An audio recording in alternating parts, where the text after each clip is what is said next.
Welcome to Great Life Coaching. Today we're going to talk about sleep. Are you getting enough sleep? Are you thinking about stuff before you go to sleep?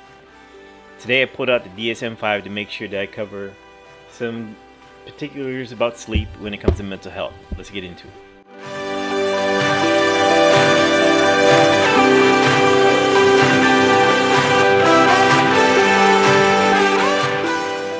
Before we get into sleep, I want to plug this book.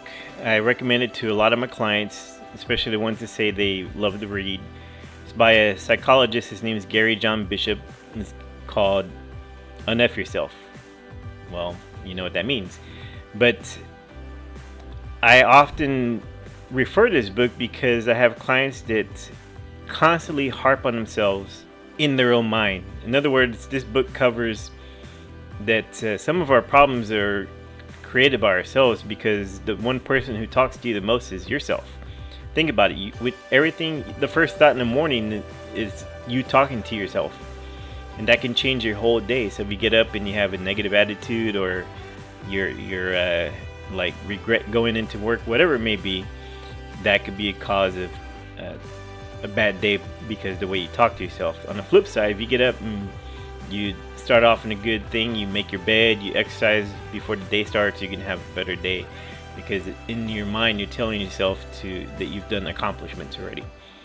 I recommend the book, but I also recommend the audio version of it because this guy, he's from Scotland, and for some reason his accent is very appealing to me. The way he reads his own words and personalizes it, it's an awesome experience. So go check out this book by Dr. Gary John Bishop. Thank you.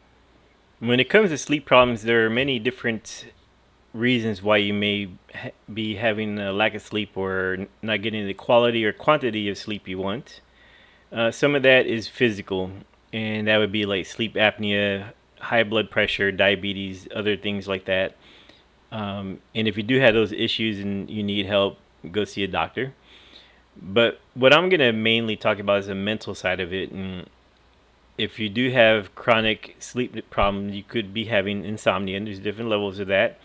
And let's go over that kind of sleep issue. Now we're going to focus on one major part of sleeplessness that I have a lot of familiarization from my clients and myself, and that's when it comes to the complaint of having a racing mind or anxiety. And that's when you try to fall asleep and you can't stop your mind from thinking about things you can't control. What's going to happen tomorrow, what's going to happen if you don't find a job, what's happening with your marriage, with your loved ones. You don't like your current work, whatever it may be, things that are on your mind that you can't control. Now, there's also problems when you go through something traumatic where you're going to have sleep problems, and that's okay.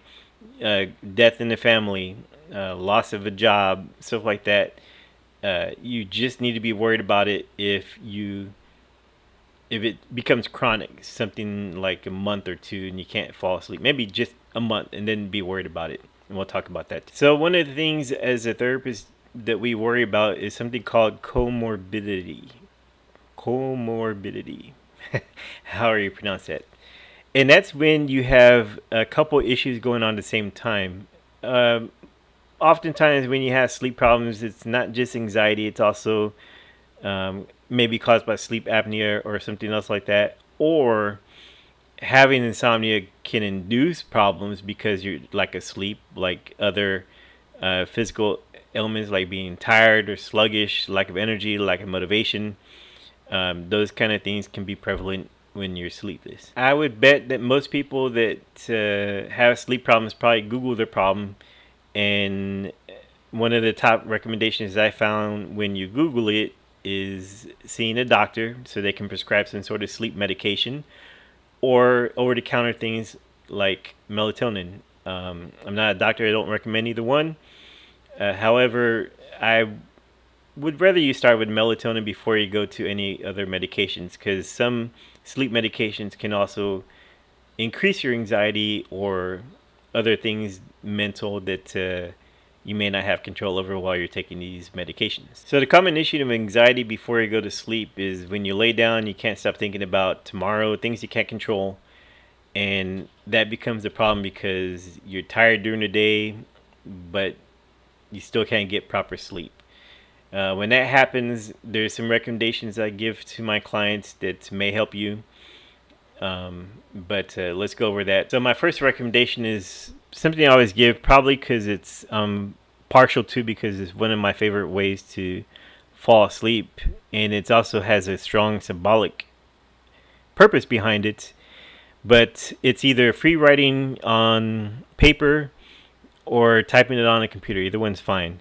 And free writing is when you write down your thoughts as they come to you without thinking about proper grammar, punctuation, or anything like that. You just put your thoughts down on paper or type it up. If you do type it up, you can print it if you have a printer, and or you can tear out your paper, and this is the symbolic part that I'm talking about. If possible, if safe, I recommend that you ball up this piece of paper and you throw it in, light it on fire. And the symbolism behind that is that you're letting your thoughts race out of your mind instead of continue racing in your mind. And symbolically, you're destroying it. You're giving it up to the fire, and a lot of times that will trigger a release of your anxiety for that night. Another recommendation is that I often see what the client does before they go to sleep. And most time people are watching TV or they're on a phone. And I'm pretty sure everybody's familiar about it, is the blue light that comes from the phone affects your sleep cycle, because blue light represents the kind of light that you see in the morning or during the day, so your mind thinks it's still daytime and it does not want to sleep. Let's talk about how you prepare for sleep. So a recommendation that we should all follow, including myself, is an hour before your bedtime, you start to unwind. Maybe take a shower, put down that phone, stop watching TV and listen to some music, read a book, drink some herbal tea, whatever it might be, to stop the stimulants from coming into your mind. Talking about stimulants, it's also recommended that you decrease your caffeine intake. I've read some people recommend 2 o'clock p.m. and no later, or 5 o'clock to stop eating or drinking caffeine. You know your body the best, so whatever works for you, just don't consume caffeine later in the day. Another practice is the time you eat. Usually the later you eat at night for dinner is going to affect your sleep as well, because your body is processing the food. So hopefully, with your hour wind down before bed, and maybe doing a symbolism of throwing the paper in the fire, that helps you fall asleep, but that might not work for you, or it might not be up your alley. One thing I do recommend is, I don't use it, but I have been taught about meditation. There's different ways to meditate, but my preferred way is to picture yourself laying down. As you are laying down, you close your eyes and you picture, starting from the top of your body, starting here at the head, and you picture yourself going down and down and down.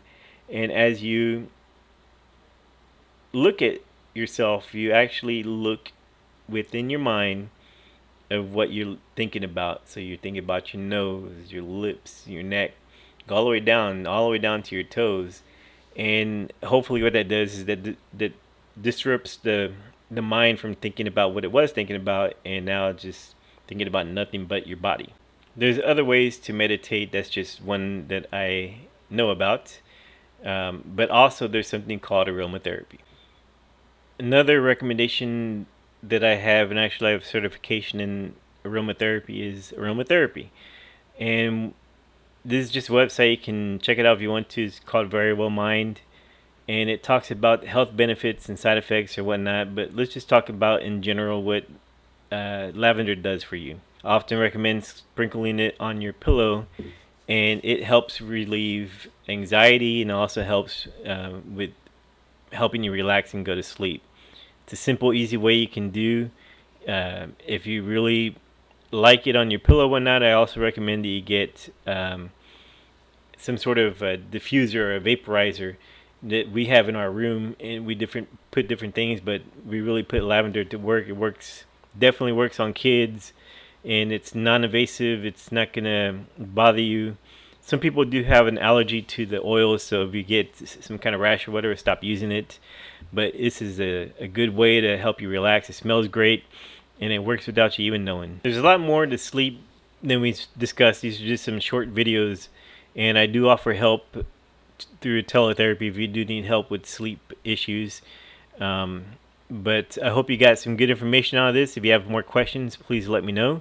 Thank you for watching Great Life Coaching. Have a great rest of your day. See you later.